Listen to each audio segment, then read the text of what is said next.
आज सोमनाथ मंदिर में दर्शन पूजन करेंगे पीएम मोदी। सोमनाथ स्वाभिमान पर्व के तहत निकलने वाली शौर्य यात्रा में शामिल होंगे। सोमनाथ में 8 जनवरी से चल रहे कार्यक्रम का आज समापन होगा। पीएम मोदी सार्वजनिक समारोह में हिस्सा लेंगे, जनसभा को संबोधित करेंगे। पीएम मोदी ने मंदिर परिसर में दिखाए गए अनेक ड्रोन शो को देखा। ड्रोन शो में दिखाई गई सोमनाथ के 1000 सालों के इतिहास की झलक। पीएम मोदी ने सोशल मीडिया पर ड्रोन शो की तस्वीरों को शेयर किया। लिखा, सोमनाथ की पावन धरा से निकला ये प्रकाशपुंज पूरे विश्व में भारतीय सांस्कृतिक शक्ति का संदेश दे रहा है। पीएम मोदी ने सोमेश्वर महादेव की महाआरती की 72 घंटे चलने वाले ओम जाप में शामिल हुए। पीएम मोदी ने हाथ में त्रिशूल उठाया। उस दौरान शानदार आतिशबाजी हुई। शनिवार शाम सोमनाथ पहुंचने पर पीएम मोदी का भव्य स्वागत हुआ। उन्होंने रोड शो भी किया। पीएम मोदी को देखने के लिए सड़क के दोनों तरफ उमड़ी भीड़। पीएम ने लोगों का अभिवादन स्वीकार किया। सोमनाथ की जनता से मिले प्यार पर पीएम ने जताया आभार। कहा, यह हम सब के लिए गर्व का मौका है। स्वाभिमान पर्व को लेकर सोमनाथ धाम में की गई भव्य सजावट। मंदिर के पर आक्रमण के 1000 साल पूरे होने पर परिसर को रोशनी से सजाया गया। सोमनाथ स्वाभिमान पर्व पर मशहूर हस्तियों का लगा जमावड़ा। गायक हंसराज रघुवंशी ने भजन गाकर समा बांधा। स्वाभिमान पर्व के साक्षी बने उत्तराखंड से आए 2500 ऋषि कुमार। नागा साधुओं की भी रही मौजूदगी। लाखों के संख्या में लोगों का जमावड़ा लगा। बिहार के डिप्टी सीएम विजय सिन्हा ने पीएम मोदी का जताया आभार। कहा, उनकी पहल से सभी सनातनी गौरवान्वित हैं। पीएम मोदी सोमनाथ के बाद आज गुजरात के राजकोट जाएंगे। कच्छ और सौराष्ट्र के क्षेत्रों के लिए वाइब्रेंट गुजरात रीजनल कॉन्फ्रेंस में शामिल होंगे। 12 जनवरी को राष्ट्रीय युवा दिवस पर राजधानी दिल्ली में होगा कार्यक्रम। 3000 से ज्यादा युवाओं को पीएम मोदी संबोधित करेंगे। बांग्लादेश में नहीं थम रहा हिंदुओं के खिलाफ अत्याचार। सुनामगंज जिले में बेरहमी से पिटाई के बाद एक युवक को जहर खिला दिया गया। मारे गए युवक जॉय महापात्रों के परिवार ने इसे प्लान्ड मर्डर कहा। बांग्लादेश में बीते 18 दिनों में 7 हिंदुओं की हत्या हुई। बांग्लादेश के हालात को लेकर विपक्षी चुप्पी पर सीएम योगी ने उठाया सवाल। कहा, कोई कुछ नहीं बोल रहा। हिंदू धर्म तोड़ने वालों के मुंह पर टेप चिपका। सीएम योगी का बड़ा बयान। प्रयागराज में बोले, जाति के नाम पर बांटने वालों से सावधान रहने की जरूरत। धर्म के आधार पर बटे तो बांग्लादेश जैसा हाल होगा। योगी के बयान पर अखिलेश का तंज। बोले, बटेंगे तो कटेंगे का नारा पुराना। सरकार पहले घुसपैठियों की संख्या बताए। संघ प्रमुख मोहन भागवत बोले, पूरा हिंदू समाज एक, किसी तरह का भेदभाव न रहे। भाषा, जाति, पंथ, सांप्रदाय के नाम पर समाज को बांटना ठीक नहीं। संघ प्रमुख मोहन भागवत, हिंदू समाज कभी दूसरों के शौर्य और वीरता से नहीं हारा।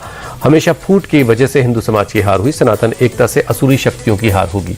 पश्चिम बंगाल के मेदिनीपुर में नेता विपक्ष शुभेंदु अधिकारी के काफिले पर हमला। टीएमसी पर आरोप। शुभेंदु अधिकारी ने हमले का वीडियो शेयर किया। टीएमसी का झंडा लेकर सड़कों पर दिखाई दे रहे लोग। हमले के बाद थाने में पहुंचे शुभेंदु अधिकारी हमलावरों की गिरफ्तारी की मांग को लेकर थाने के अंदर धरने पर बैठ गए।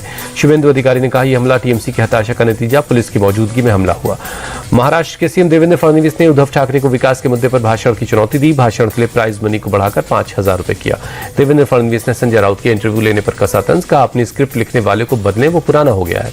एआईएमआईएम प्रमुख असदुद्दीन ओवैसी ने नागपुर में रैली में मोदी सरकार पर बोला हमला। कहा, ऑपरेशन सिंदूर के दौरान पाकिस्तान को मदद करने वाले चीन को अब रेड कारपेट दे रही सरकार।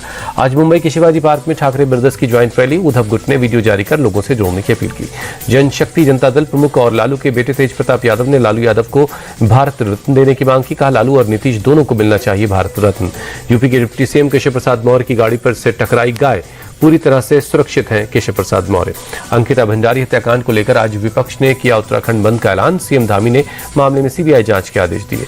राजस्थान के जयपुर में पुलिस कांस्टेबल भर्ती का कार्यक्रम। गृहमंत्री अमित शाह ने 10,000 कैंडिडेट को नियुक्ति पत्र बांटा। गृहमंत्री अमित शाह ने भजनलाल सरकार की पीठ थपथपाई। कहा, पिछले 2 साल में क्राइम रेट को 14% तक घटाया। कांग्रेस की पेपर लीक वाली सीरीज का अंत किया। सूरत क्राइम ब्रांच को मिली बड़ी कामयाबी। 14 राज्यों में चोरी, लूट और डकैती की वारदात में शामिल ईरानी गिरोह के सरगना राजू ईरानी को गिरफ्तार किया। दिल्ली में साइबर ठगी का एक और बड़ा मामला सामने आया। ठगों ने डॉक्टर दंपति से 14 करोड़ 85 लाख रुपए ठग लिए।